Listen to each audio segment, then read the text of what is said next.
Hi guys, welcome the YouTube channel. So ganyan guys, update ko kayo sa aming quarry, no? Sa aming quarry na kinukuhaan. Bali kakarating na namin guys. Ito po yung unit ko na dinadala. Ito po yung tinatawag na HOO 371. Ito po yung HOO na unang model po na lumabas. Tsaka dito po pala kami kumukuha ng ano guys, ng buhangin sa Kapas Tarlac. So guys, baga turo ko kung saan kami nagkakarga. Bababa muna tayo sa truck guys. Tapos ayun po, ituturo ko po sa inyo kung saan kami kumakarga. Ayan. Ito po. Ayan guys. Yan, ito po yung aking truck na dinadala guys. Ayan po. Ito po yung truck. Ito po yung truck na aking dinadala guys. Ayan. Ito po ay HOO 371. Tsaka guys, dito po kami kumukuha ng buhangin sa Tarlac. Tsaka ito po ay yung loader. Yan po magkakarga sa amin guys. Yan po. Yan po yung magkakarga sa amin. Habang kinakarga, dyan po ikakarga sa aming truck na HOO 371. Yan po guys. Tapos ito po ang loader. Guys, tour ko kayo sa loader. Ayan po guys. So, hi guys. Ito po yung loader na magkakarga. Napakalaki po. Napakalaki po ng loader guys. Ayan po. Sobrang laki po ng loader. Ayan. Yan po yung magkakarga sa amin. Tsaka magsasalandra guys. Tsaka ito pa. Ito po yung ang aming backhoe. Ayan po. Yan po. Papakita ko po yung backhoe. Ayan po yung backhoe namin. Ayan. So guys, ito, pupunta po tayo sa kinukuhaan po nila ng kinukuhaan po nila ng buhangin. Actually kasi guys, driver po ako ng ng company po ng Luckily. So bali guys, alika. Samahan nyo ako at pupunta tayo sa tinatawag guys na sinasalandra po yung buhangin. Ibig sabihin po, kinukuha po yung mga malalaking bato, tsaka yung ikakarga sa truck namin talagang pino at tsaka wala na pong bato. Ali guys, samahan nyo po ako. Pupunta po ako sa ilog. Ayan po. Ayan guys. Saan tayo sa likid?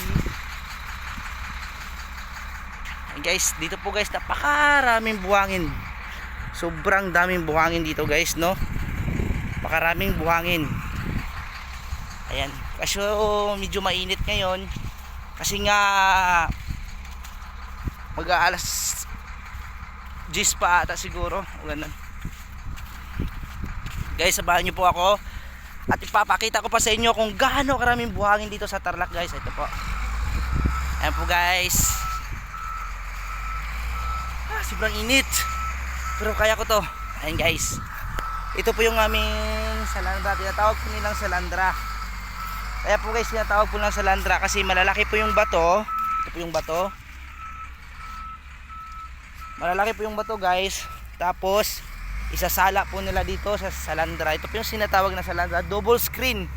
Kung tatawagin po sa quarry guys is double screen. Ayan po. Ito po yung tinatawag na double screen. So papunta na po ang aming loader dito guys. Ayan na po yung aming loader.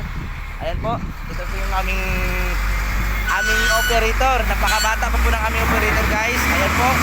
Saka sinagsuro na po niya yung loader. Ayan. Kailangan kasi guys, bago ikarga sa truck, dapat malinis, tsaka wala siyang batong malaki. Ayan po yung ginagawa ng operator. Actually guys, hinahawi po niya yung mga malalaking bato para pag buhos niya po sa salandra, malinis na po lahat po yung ikakarga ng truck. Ayan, tingnan po natin guys kung anong gagawin niya pag siya ay mag-ooperate po ng loader. Ayan guys, ipapakita ko po sa inyo kung paano siya mag-ooperate ng loader at saka paano siya magsasalandra guys, no? Ito okay. Papakita ko po sa inyo guys kung paano siya magsasalandra. Ito. Ayan guys. Ako. Ayan, ganyan po ginagawa dito sa quarry guys. Ayan. Tuloy po guys, yan. Ibubuhos po nila dyan. Tapos, uhuga-ugain po yung bucket para yung guys, yung bato na malaki, yung malaki na bato tatapon sa likod, tapos yung maliit po na pino yun po yung magiging ikakarga guys. Ayan po, no? Ayan po yung tinatawag na double screen po. Sa madaling salita, sinasalandra po yung buhangin guys. Ayan po. Ayan, pinapalo na po niya yung double screen. Tsaka ito kasi guys, napakapino kasi siya. Pag sa double screen kasi yung buhangin, talaga napakapino, na pinong-pino talaga siya guys. Ayan guys, tingnan nyo po yung loader kung anong gagawin. At ipapakita ko po kung paano tinatawag nila double screen sa landra sa buhangin sa quarry guys. Ito po guys, ayan po yung ginagawa na. Ayan guys, ayan po. Ayan yung loader. Tapos, ang ginagawa po niya guys is sinasalandra po niya yung buhangin. Ayan. Ayan guys. Actually guys, bata pa po yung operator namin, nasa 17. No? Ayan o, nasa 17 pa po yung operator.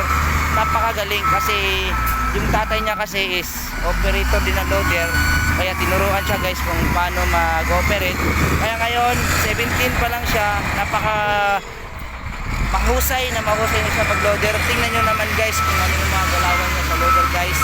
Ayan po, makikita nyo naman kung paano siya magsasalandra. O, tingnan nyo po kung ano yung tinatawag na salandra. Ayan guys. Ayan. Yan po yung kinakarga sa truck. Bali, i-deliver po sa Maynila. Kasi guys, dito po kami kumukuha ng buhangin sa Tarlac. I-deliver po namin sa Maynila.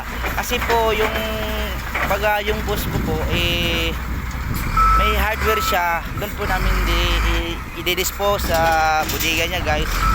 Kaya ayun, kailangan talaga medyo masilan kasi yung mga customer kailangan walang bato-bato.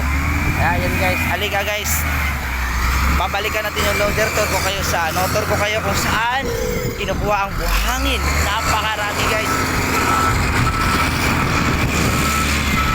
Ayan guys, yung buhangin guys. Ayan po oh, papakita ko po yung buhangin. Ayan po yung buhangin, napakaraming buhangin po dito guys.